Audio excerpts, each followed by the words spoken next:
saya kok begini ya, bukan soal metodologi saya setuju tadi, dan itulah kelemahan kita. Sebagaimana saya bilang, kenapa angka PISA kita rendah, kan kita harus bicara evidence based. Evidence base-nya seperti itu. Kalau evidence base-nya seperti itu, lalu kita bisa cari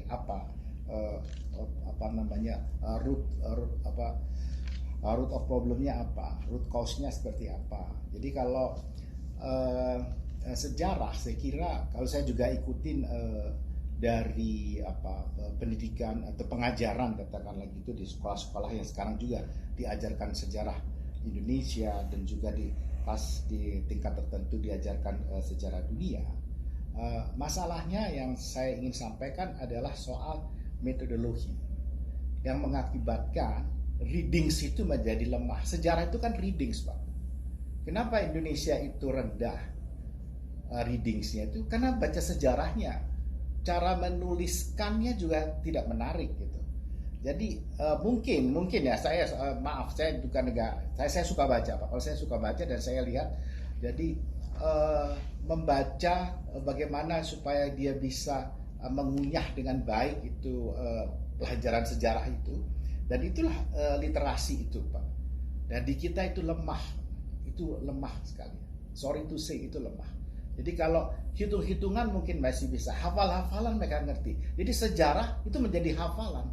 Padahal sejarah itu harus dimengerti. Gitu. Sejarah itu kan kemudian dia bisa mengetahui pertama time frame-nya.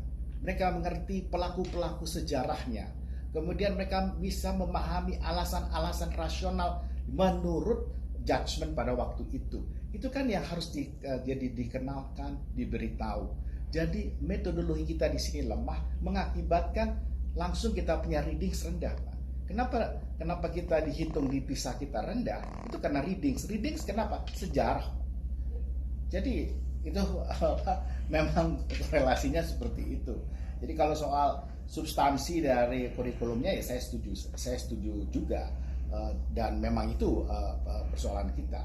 Dan kasihan kita punya anak-anak sekolah kelas 1, 2, 3, 4, 5, 6 SD yang begitu berat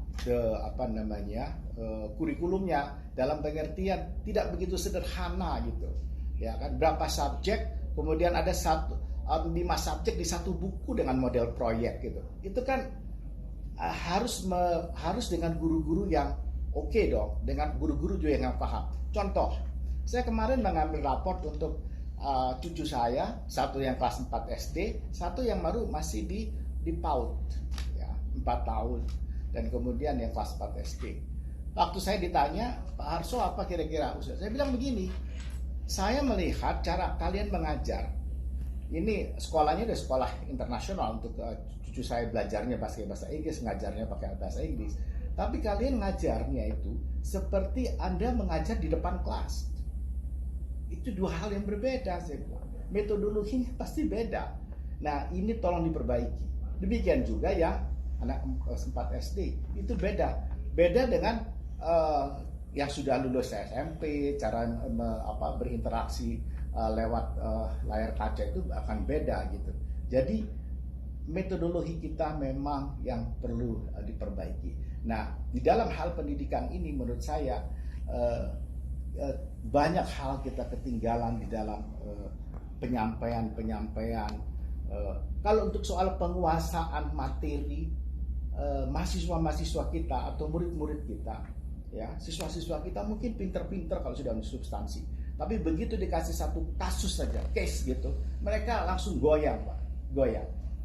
Saya kebetulan saya jadi visiting profesor untuk di bidang makroekonomi di salah satu universitas di Cina. Jadi waktu saya diundang di sana, saya kasih dalam satu semester itu, saya memberikan assignment kepada mereka, dalam kelompok itu siapa yang menang, yang hebat, saya hadiahin untuk saya undang ke Indonesia. Lalu saya hadapkan assignment yang sama dengan mahasiswa Indonesia yang juga bisa berbahasa Inggris dengan baik gitu. Itu jauh, Pak. Relasinya itu jauh sekali. Materinya sama, studi kasusnya sama, tapi cara pengungkapannya berbeda, Pak. Itu kita ketertinggalannya seperti itu. Sorry to say. Saya setuju Pak soal sejarah. Terima kasih. Baik, terima kasih. Terima kasih Pak.